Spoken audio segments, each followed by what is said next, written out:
Hello, this presentation will discuss target slips and how they can be a useful element in your classroom to support children to meet their targets as they become more manageable and achievable. I'd like to share an example with you. You have shared concerns about a pupil. You are given a list of strategies. It may be something with the child's face on it, telling you about their likes, their dislikes, their strengths, and areas that they need to develop.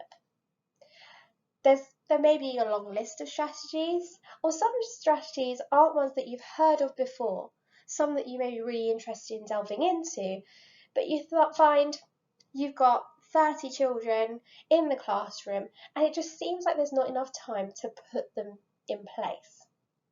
You're not alone if this is what is happening, and hopefully this strategy will support you to really help both the child and you to be able to break them down and just take that time that's required to put them in place and make them a part of your classroom culture. As we gather pupil voice here at CATS, we become better at noticing their perspective on their learning and what they may show us and what they're actually trying to communicate through these behaviours.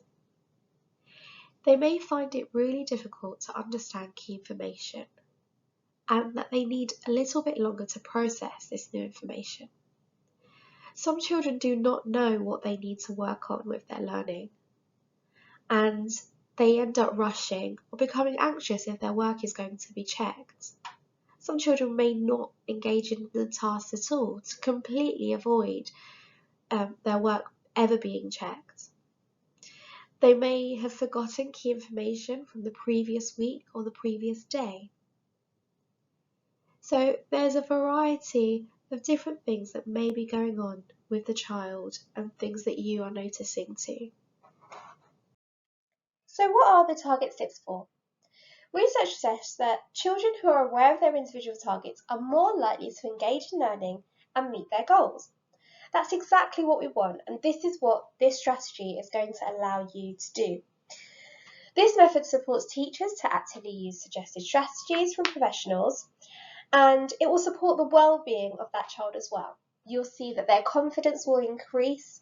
They will understand that both them and the teacher are accountable for the learning and the strategies that are being suggested. And it allows both the teacher and the pupil to evaluate the strategies and see what's working, what's not working, and really amend and make it your own in your class. It's just a work in progress. What does it look like?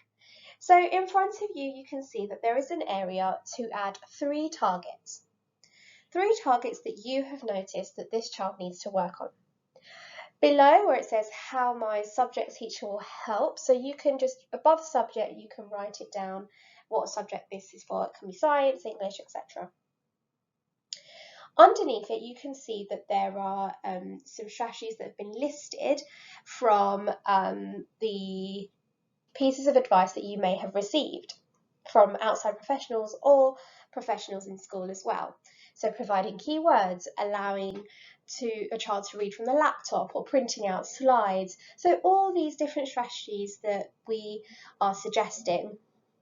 What you can do with the child is that they bring you this slip every Monday morning and you can highlight 3 strategies that you will put in place that week to support the child to meet that goal.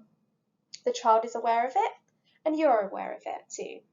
Just zooming into this first part here, you can see that the targets are short, achievable, and that is the steps to success.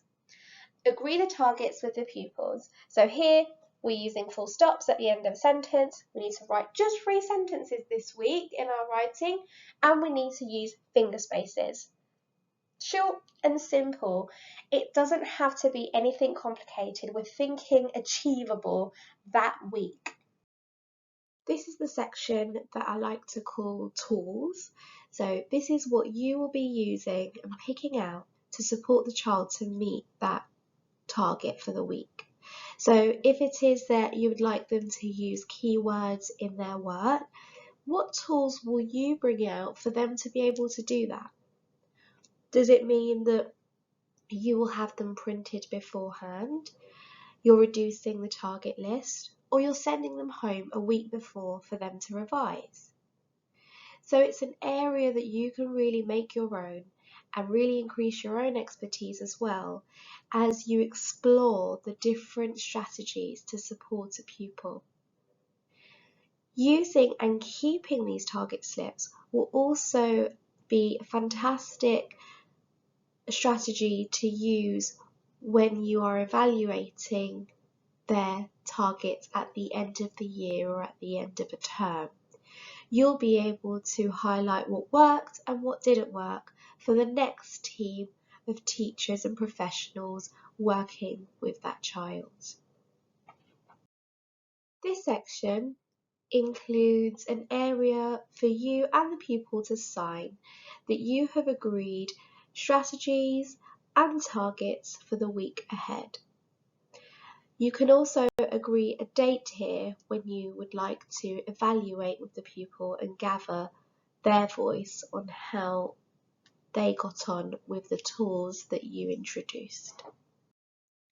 Just thinking of how the target slip can be used in practice, you can fit 2 slips onto one A4 page.